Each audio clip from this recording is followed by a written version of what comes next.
ಒಳ ಮೀಸಲಾತಿಯ ಹಿನ್ನೆಲೆಯಲ್ಲಿ ಅಂದ್ರೆ ಇಂಟರ್ನಲ್ ರಿಸರ್ವೇಶನ್ ಕಾರಣದಿಂದ ರದ್ದಾಗಿರ್ತಕ್ಕಂತಹ 34 FDA ಮತ್ತು ಅಸಿಸ್ಟೆಂಟ್ ಹುದ್ದೆಗಳ ಒಂದು ನೇಮಕಾತಿ ಮರು ಅಧಿಸೂಚನೆಗೊಂಡಿದೆ. ಓಕೆ, ಸೊ ಅದರ ಕುರಿತಾದ ಒಂದು ಕಂಪ್ಲೀಟ್ ಮಾಹಿತಿಯನ್ನ ಈ ಒಂದು ವಿಡಿಯೋದಲ್ಲಿ ನೋಡ್ತಾ ಹೋಗ್ತೀವಿ. So hi guys, welcome back to my YouTube channel that is Sharan's classes. So ನೋಡಿ, ಕರ್ನಾಟಕ ರಾಜ್ಯ ಸಹಕಾರ ಸಂಘ, ನೋಡಿ ಕರ್ನಾಟಕ ರಾಜ್ಯ ಸಹಕಾರ ಗ್ರಾಹಕರ ಮಹಾಮಂಡಳ ನಿಯಮಿತ ಈ ಒಂದು ಸಂಸ್ಥೆಯಲ್ಲಿ ಏನ್ ಮಾಡಿದ್ದಾರೆ ಅಂತಂದ್ರೆ 34 ಹುದ್ದೆಗಳ ನೇರ ನೇಮಕಾತಿಯಾಗಿ ಅರ್ಜಿಯನ್ನ ಕರೆದಿದ್ದಾರೆ. ಓಕೆ, 34 ಹುದ್ದೆಗಳು ಇದಾವೆ. ಹಾಗಾದ್ರೆ ಯಾವೆಲ್ಲ ಹುದ್ದೆಗಳಿದಾವೆ ಅಂತಂದ್ರೆ ಒಂದು ಫಾರ್ಮಸಿಸ್ಟ್ ಹುದ್ದೆ ಇದೆ. ಅದರ ಜೊತೆಗೆ ಪ್ರಥಮ ದರ್ಜೆ ಗುಮಾಸ್ತರು FDA ಹುದ್ದೆಗಳಿದಾವೆ.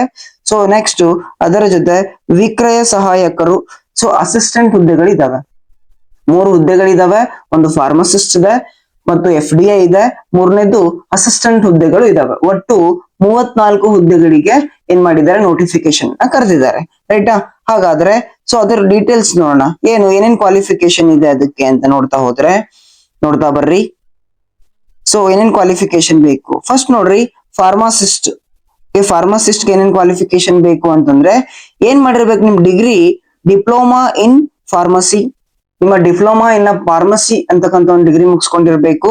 ಸೊ ಅವ್ರಿಗೆ ಮಾತ್ರ ಇದು ಪ್ರೊಫೆಷನಲ್ ಕೋರ್ಸ್ ಆಗಿರ್ತದೆ. ನಾರ್ಮಲ್ ಡಿಗ್ರಿ ಮಾಡಿದವ್ರು ಇದು ಹಾಕ್ಲಿಕ್ಕೆ ಬರಲ್ಲ, ಫಾರ್ಮಸಿಸ್ಟ್. ಓಕೆ, ಸೊ ನಾರ್ಮಲಿ ಎಲ್ರು ಯಾವ್ದು ಹಾಕ್ಬೋದು ಅಂದ್ರೆ ಪ್ರಥಮ ದರ್ಜೆ ಗುಮಾಸ್ತರು FDA ಈ ಒಂದು ಪೋಸ್ಟ್ ಗೆ ಅರ್ಜಿಯನ್ನ ಸಲ್ಲಿಸಬಹುದು. ರೈಟಾ? ಯಾವುದೇ ಪದವಿಯನ್ನ ಪಡೆದಿರಬಹುದು. ಭಾರತದ ಕಾನೂನಡಿಯಲ್ಲಿ ಸ್ಥಾಪನೆಯಾದ ವಿಶ್ವವಿದ್ಯಾಲಯದಿಂದ ಯಾವುದೇ ಪದವಿಯಿಂದ ತೇರ್ಗಡೆಯಾಗಿರಬೇಕು, ನಡೀತದೆ. ಯಾವುದೇ ಆಗಿರ್ಬಹುದು. ಜೊತೆಗೆ ಕಂಪ್ಯೂಟರ್ ಆಪರೇಷನ್ಸ್ ಅಪ್ಲಿಕೇಶನ್ ನಾಲೆಜ್ ಇರಬೇಕು. ಅಂದ್ರೆ ಕಂಪ್ಯೂಟರ್ ನಾಲೆಜ್ ಇರಬೇಕು, ಅಂದ್ರೆ ಕಂಪ್ಯೂಟರ್ ಸರ್ಟಿಫಿಕೇಟ್ ನಿಮ್ಗೆ ಇರಬೇಕು. ಸೊ ನಿಮ್ಮ ಡಾಕ್ಯುಮೆಂಟ್ ವೆರಿಫಿಕೇಶನ್ ಅಲ್ಲಿ ಕಂಪ್ಯೂಟರ್ ಸರ್ಟಿಫಿಕೇಟ್ ಅನ್ನ ಕೇಳ್ತಾನೆ, ಮ್ಯಾಂಡೇಟರಿ ಇದೆ. ಓಕೆ, ಜೊತೆಗೆ ಕನ್ನಡ ಜ್ಞಾನ, ಬರೆಯಲು ಮತ್ತು ಸ್ವಚ್ಛವಾಗಿ ಮಾತನಾಡಲು ಬರಬೇಕು. ಸೊ ಅದಂತೂ ಕಾಮನ್ ಇರ್ತದೆ. ಓಕೆ, ಕನ್ನಡ ಓದ್ಲಿಕ್ಕೆ ಬರೆಯಕ್ಕೆ ಚೆನ್ನಾಗಿ ಬರ್ಬೇಕು. ರೈಟಾ? ಇದು FDA. ಸೊ FDA ಎಲ್ರು ಹಾಕ್ಬೋದು ಅಂತ ಆಯ್ತು. ರೈಟಾ? ಅದಾದ ನಂತರ ವಿಕ್ರಯ ಸಹಾಯಕರು, ಅಸಿಸ್ಟೆಂಟ್ ಹುದ್ದೆಗಳು. SD ಅನ್ನಕ್ಕಿಂತ ಅಸಿಸ್ಟೆಂಟ್ ಹುದ್ದೆಗಳು ಅಂತ ಕೊಟ್ಟಿದ್ದಾನೆ. ಇಲ್ಲಿ ಏನು ಅಂತಂದ್ರೆ ದ್ವಿತೀಯ PUC ಮುಗಿದಿರ್ಬೇಕು. ಅದ್ ಯಾವ್ದು ಸೈನ್ಸ್ ಆರ್ಟ್ಸ್ ಅಂತ ಏನು ಮೆನ್ಷನ್ ಮಾಡಿಲ್ಲ. ಹಾಗಾಗಿ ಆರ್ಟ್ಸ್, ಸೈನ್ಸ್, ಕಾಮರ್ಸ್ ಅಥವಾ ಡಿಪ್ಲೊಮಾ, ITI ಏನೇ ಇದ್ರು ನೀವು ಅಪ್ಲಿಕೇಶನ್ ಅನ್ನ ಹಾಕ್ಬೋದು. ಇದಕ್ಕೆ ದ್ವಿತೀಯ PUC ಮುಗಿಸಿರ್ಬೇಕು. ಅಗೇನ್ ಕಂಪ್ಯೂಟರ್ ಅವೇರ್ನೆಸ್ ಮತ್ತು ನಾಲೆಜ್ ಇರಬೇಕು. ಸೊ ಅಗೇನ್ ಕಂಪ್ಯೂಟರ್ ಸರ್ಟಿಫಿಕೇಟ್ ಇದಕ್ಕೆ ಬೇಕು. ರೈಟ್? ಅದರ ಜೊತೆಗೆ ಕನ್ನಡ ಮಾತನಾಡಲು ಬರೆಯಲು ನಿಮ್ಗೆ ಚೆನ್ನಾಗಿ ಬರ್ಬೇಕು. ಸೊ ಕಾಮನ್ ಕ್ರೈಟೇರಿಯಾ ಇರುವಂತದ್ದು. ಸೊ ಹಾಗಾದ್ರೆ ನೋಡ್ತಾ ಬರ್ರಿ ಯಾವೆಲ್ಲ ಹುದ್ದೆಗಳಿದಾವೆ, ಎಷ್ಟೆಷ್ಟು ಹುದ್ದೆಗಳಿದಾವೆ ನೋಡ್ತಾ ಬರೋಣ. ಸೊ ಫಸ್ಟ್ ನಾವೇನ್ ನೋಡ್ತೀವಿ, ಒಟ್ಟು 34 ಹುದ್ದೆಗಳು ಅಂತ ನಿಮ್ಗೆ ಗೊತ್ತಿದೆ. ಅದರಲ್ಲಿ ಫಾರ್ಮಸಿಸ್ಟ್ ಒಟ್ಟು 7 ಹುದ್ದೆಗಳಿದಾವೆ. ನಿಮ್ಮ ಕೆಟಗರಿ ಯಾವೆಲ್ಲ ಹುದ್ದೆಗಳು ವರ್ಗೀಕರಣ ಆಗಿದೆ ನೋಡ್ಕೊಳ್ಳಿ ನೀವು. ಓಕೆ, ವಿಡಿಯೋ ಪೌಸ್ ಮಾಡ್ಬಿಟ್ಟು ಇದನ್ನ ನೀವು ನೋಡ್ಕೋಬಹುದು. ಓಕೆ, ಯಾವೆಲ್ಲ ಹುದ್ದೆಗಳು ಇದಾವೆ ಅನ್ನೋದನ್ನ ನೀವು ನೋಡ್ಕೋಬಹುದು. ರೈಟಾ? ಸೊ ಒಟ್ಟು 7 ಹುದ್ದೆಗಳಿದಾವೆ ನೋಡ್ರಿ. ಮಹಿಳಾ ಅಭ್ಯರ್ಥಿ, ಗ್ರಾಮೀಣ ಅಭ್ಯರ್ಥಿ, ವಿಶೇಷ ಚೇತನ ಅಭ್ಯರ್ಥಿ ಅಂತ ಕೊಟ್ಟಿದ್ದಾನೆ.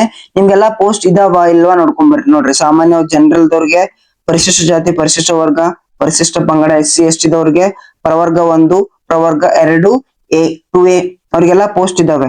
ಸೊ ಅಬ್ಸರ್ವ್ ಮಾಡ್ಬೇಕು, ನಿಮ್ಗೆ 3A 3B ದವ್ರಿಗೆ ಪೋಸ್ಟ್ ಇಲ್ಲ. ಇದರಲ್ಲಿ ಫಾರ್ಮಸಿಸ್ಟ್ 3A 3B ಅವ್ರಿಗೆ ಪೋಸ್ಟ್ ಇಲ್ಲ.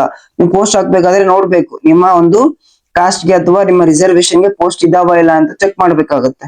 ಸೊ FDA ಎಷ್ಟು ಹುದ್ದೆಗಳಿದಾವೆ ಅಂದ್ರೆ ಒಟ್ಟು 10 ಹುದ್ದೆಗಳಿದಾವೆ. FDA ಒಟ್ಟು 10 ಹುದ್ದೆಗಳಿದಾವೆ. ನೋಡ್ರಿ, ಕ್ಲಾಸಿಫಿಕೇಶನ್ ಯಾವ ತರ ಆಗಿದಾವೆ ನೋಡ್ಕೋಬೇಕು. ಜನರಲ್ ಅಲ್ಲಿ 5 ಹುದ್ದೆಗಳಿದಾವೆ. ಅಗೇನ್ ಇಲ್ಲೂ ಕೂಡ ನಿಮ್ಮ 3rd B ಅಥವಾ 3rd A ದವರಿಗೆ ಯಾವುದೇ ಹುದ್ದೆಗಳು ಇಲ್ಲ, ಜನರಲ್ ಫೈಟ್ ಮಾಡ್ಬೇಕು. ಬಟ್ SC ST ಮತ್ತೆ ಪ್ರವರ್ಗ 1, 2A ಒಂದೊಂದು ಹುದ್ದೆಗಳಿದಾವೆ. ಅದೇ ರೀತಿ ಗ್ರಾಮೀಣ ಅಭ್ಯರ್ಥಿ 2 ಹುದ್ದೆ ಇದೆ, ಮಹಿಳಾ ಅಭ್ಯರ್ಥಿ 1 ಹುದ್ದೆ ಇದೆ. ಸೊ ನೋಡ್ಕೊಳ್ರಿ, ಕೆಟಗರಿ ವೈಸ್ ಇದನ್ನ ನೋಡ್ಕೊಳ್ತಾ ಹೋಗ್ರಿ. ನೋಡಿ ಅಪ್ಲಿಕೇಶನ್ ಅನ್ನ ಹಾಕ್ಬೇಕು. ಓಕೆ, ಅದೇ ರೀತಿ ಅಸಿಸ್ಟೆಂಟ್ ಹುದ್ದೆಗಳು ಇವು ಚೆನ್ನಾಗಿದಾವೆ. ಒಟ್ಟು 16 ಹುದ್ದೆಗಳಿದಾವೆ. ಇದು ನಾನ್ KK ಅಂದ್ರೆ ಕಲ್ಯಾಣ ಕರ್ನಾಟಕ ಹೊರತುಪಡಿಸಿ. ಕಲ್ಯಾಣ ಕರ್ನಾಟಕ ಕೇವಲ 1 ಹುದ್ದೆ ಇದೆ ನೋಡ್ರಿ, ಕೇವಲ 1 ಹುದ್ದೆ ಇದೆ. ಅದು ಜನರಲ್ ಅಲ್ಲಿ ಇದೆ. ಓಕೆ, ಕೇವಲ 1 ಹುದ್ದೆ ಕಂಡು ಬರುತ್ತೆ. ಮತ್ತೆ ನಾನ್ ಕಲ್ಯಾಣ ಕರ್ನಾಟಕದಲ್ಲಿ 16 ಹುದ್ದೆಗಳು ಅಸಿಸ್ಟೆಂಟ್ ಹುದ್ದೆಗಳಿಗೆ ಕಂಡು ಬರುತ್ತೆ. PUC ಪಾಸ್ ಆದ್ರೆ ನೀವು ಅಪ್ಲಿಕೇಶನ್ ಅನ್ನ ಹಾಕಬಹುದು. ರೈಟಾ? ಹಾಗಾದ್ರೆ ಎಷ್ಟು ಫೀಸ್ ಇದೆ, ಎಷ್ಟು ಫೀಸ್ ಇದೆ ಇದಕ್ಕೆ. ವಿದ್ಯಾರ್ಹತೆ ನೋಡಿದ್ವಿ ನಾವು. ಫೀಸ್ ಏನಿದೆ ಅಂತಂದ್ರೆ ನೋಡ್ತಾ ಬರ್ರಿ. ಸೊ 500 ರೂಪಾಯಿ. ಯಾರಿಗೆ 500 ರೂಪಾಯಿ ಅಂತಂದ್ರೆ ಪರಿಶಿಷ್ಟ ಜಾತಿ ಪ್ರವರ್ಗ 1A, ಪರಿಶಿಷ್ಟ ಜಾತಿ ಪ್ರವರ್ಗ B, ಪರಿಶಿಷ್ಟ ಜಾತಿ ಪ್ರವರ್ಗ C, ಪರಿಶಿಷ್ಟ ಪಂಗಡ ಪ್ರವರ್ಗ 1 ಮತ್ತು ವಿಕಲಚೇತನ ಅಭ್ಯರ್ಥಿಗಳಿಗೆ 500 ರೂಪಾಯಿ. ಅಂದ್ರೆ SC, ST ಕ್ಯಾಂಡಿಡೇಟ್, ಅದರ ಜೊತೆಗೆ ನಿಮ್ಮ ಹ್ಯಾಂಡಿಕ್ಯಾಪ್ ಯಾರು ವಿಶೇಷ ಚೇತನ ಇದೀರಿ ಅವ್ರಿಗೆ 500 ರೂಪಾಯಿಗಳನ್ನ ಚಾರ್ಜ್ ಮಾಡ್ತಿದ್ದಾರೆ. ರೈಟಾ? ಅದನ್ನ ಬಿಟ್ಟು ಇತರ ವರ್ಗದ ಅಭ್ಯರ್ಥಿಗಳು ಎಲ್ಲರೂ ಬಂದ್ರು, ಇತರ ಜನರಲ್ ಬಂತು, 2A 2B ಎಲ್ಲ ಬಂತು, ಅವ್ರಿಗೆಲ್ಲ ಏನಿದೆ ಅಂತಂದ್ರೆ 1000 ರೂಪಾಯಿಗಳದ್ದು ಒಂದು ಫೀಸ್ ಅನ್ನ ಇಟ್ಟಿರ್ತಕ್ಕಂಥದ್ದು. ರೈಟಾ? ಓಕೆ. ಸೊ ಹಾಗಾದ್ರೆ ಅರ್ಜಿ ಯಾವಾಗ ಪ್ರಾರಂಭ ಆಗುತ್ತೆ ಅಂತಂದ್ರೆ 1/9/2026 ಜನವರಿ 9ಕ್ಕೆ. ಆಕ್ಚುಲಿ ಇದು 9ಕ್ಕಿಂತ ಸ್ಟಾರ್ಟ್ ಆಗಿಲ್ಲ, ನಿನ್ನೆ ಕರೆಕ್ಟ್ ಪ್ರಾಪರ್ ಆಗಿ ಬಿಟ್ಟಿರೋದು. ಸೊ ಹಾಗಾದ್ರೆ 12 ಅಥವಾ 13ಕ್ಕೆ ಸ್ಟಾರ್ಟ್ ಆಗಿದೆ ಇದು.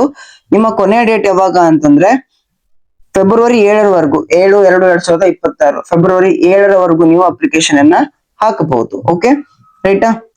ಸೊ ಹಾಗಾದ್ರೆ ವಯಸ್ಸು ಕೂಡ ಒಂದ್ಸತಿ ನೋಡ್ಕೊಂಡ್ಬಿಡ್ರಿ.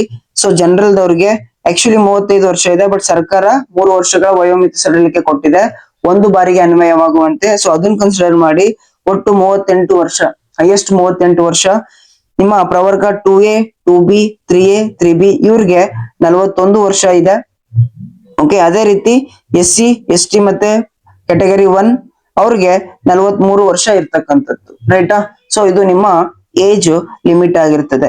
ಹಾಗಾದ್ರೆ ನೀವು ಎಲ್ಲಿ ಅಪ್ಲಿಕೇಶನ್ ಅನ್ನ ಹಾಕ್ಬೇಕು, ಯಾವ ಒಂದು ಪೋರ್ಟಲ್ ಹೋಗ್ಬೇಕು ಅಂತಂದ್ರೆ ಆ ವೆಬ್ಸೈಟ್ ಕೂಡ ಹೇಳಿರ್ತೀನಿ ನೋಡ್ರಿ.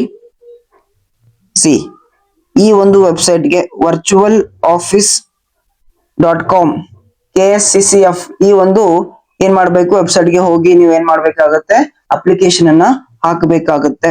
ಸೊ ಡೋಂಟ್ ವರಿ, ಈ ವಿಡಿಯೋ ಎಂಡ್ ಅಲ್ಲಿ ನಾನು ಏನ್ ಮಾಡಿರ್ತೀನಿ, ಡಿಸ್ಕ್ರಿಪ್ಷನ್ ಅಲ್ಲಿ ಅರ್ಜಿ ಸಲ್ಲಿಸುವ ಒಂದು ಲಿಂಕ್ ಕೂಡ ನಾನು ಇದನ್ನ ಕೊಟ್ಟಿರ್ತೀನಿ, ಅಲ್ಲಿ ನೀವು ಡೈರೆಕ್ಟ್ ಆಗಿ ಅರ್ಜಿ ಸಲ್ಲಿಸಬಹುದು. ಅದೇ ರೀತಿ ಇದು ಕಂಪ್ಲೀಟ್ ಮಾಹಿತಿಯನ್ನು PDF ದೊಡ್ಡದಿದೆ, ಅದ್ರಲ್ಲಿ ಯಾವ ರೀತಿ ಅಪ್ಲಿಕೇಶನ್ ಹಾಕ್ಬೇಕು, ಏನೇನ್ ಮಾಡ್ಬೇಕು, ಯಾವ ಡಾಕ್ಯುಮೆಂಟ್ಸ್ ರಿಕ್ವೈರ್ಡ್ ಇದೆ ಅದನ್ನೆಲ್ಲ ಮೆನ್ಷನ್ ಮಾಡಿದ್ದಾನೆ. ಸೊ ಈ ಕಂಪ್ಲೀಟ್ PDF ಬೇಕು ಅಂದ್ರೆ ನನ್ನ ಟೆಲಿಗ್ರಾಮ್ ID ಕೂಡ ಅಲ್ಲಿ ಮೆನ್ಷನ್ ಮಾಡಿರ್ತೀನಿ ಡಿಸ್ಕ್ರಿಪ್ಷನ್ ಅಲ್ಲಿ. ಜಸ್ಟ್ ಒಂದು DM ಮಾಡಿ PDF ಅಂತ ನಾನು ನಿಮ್ಗೆ ಡೈರೆಕ್ಟ್ ಆಗಿ ಸೆಂಡ್ ಮಾಡಿರ್ತೀನಿ. ಓಕೆ. ಸೊ ಅದೇ ರೀತಿ ಎಕ್ಸಾಮ್ ಪ್ರಿಪರೇಷನ್ ನಿಮ್ಗೋಸ್ಕರ ಅಂತ ನಾನು ಸೈನ್ಸ್ ಅಂಡ್ ಟೆಕ್ನಾಲಜಿ 2000ಕ್ಕೂ ಅಧಿಕ ಪ್ರೀವಿಯಸ್ ಇಯರ್ ಕ್ವಶನ್ ಗಳನ್ನ ಸಾಲ್ವ್ ಮಾಡ್ತಿದ್ದೀನಿ. ಡೈಲಿ 30 ಕ್ವಶನ್ಸ್ ಅನ್ನ ಸಾಲ್ವ್ ಮಾಡ್ತಿದೀವಿ. ಸೊ ಆ ಒಂದು ಪ್ಲೇ ಲಿಸ್ಟ್ ಲಿಂಕ್ ಕೂಡ ಹಾಕಿರ್ತೀನಿ. ಸೊ PSI ಟೆಸ್ಟ್ ಇದೆ. ಸೊ ಸಾಲ್ವ್ ಮಾಡ್ತಾ ಹೋಗಿ ಕ್ವಶನ್ಸ್ ರಿಪೀಟ್ ಆಗ್ತವೆ. ಸೊ ಅದು ಕೂಡ ನೀವು ಪ್ರಿಪೇರ್ ಆಗ್ಬಹುದು. ರೈಟ್? ಸೊ ವಿಡಿಯೋ ಇಷ್ಟ ಆದ್ರೆ ಲೈಕ್ ಮಾಡಿ, ಶೇರ್ ಮಾಡಿ. ಇನ್ನು ಯಾರು ಸಬ್ಸ್ಕ್ರೈಬ್ ಆಗಿಲ್ಲ ಸಬ್ಸ್ಕ್ರೈಬ್ ಮಾಡಿ, ಬೆಲ್ ಬಟನ್ ನ ಪ್ರೆಸ್ ಮಾಡಿ. ನಾನು ಯಾವುದೇ ಹೊಸ ಒಂದು ವಿಡಿಯೋ ಬಿಟ್ಟ ತಕ್ಷಣ ನಿಮ್ಗೆ ನೋಟಿಫಿಕೇಶನ್ ಆಗಿ ಅದು ಬರುತ್ತೆ. ರೈಟ್? ಸೊ ಮತ್ತೆ ಮುಂದಿನ ವಿಡಿಯೋದಲ್ಲಿ ಸಿಗ್ತೀನಿ. ಸೊ ಅಲ್ಲಿವರೆಗೂ ಟೇಕ್ ಕೇರ್. ಬಾಯ್.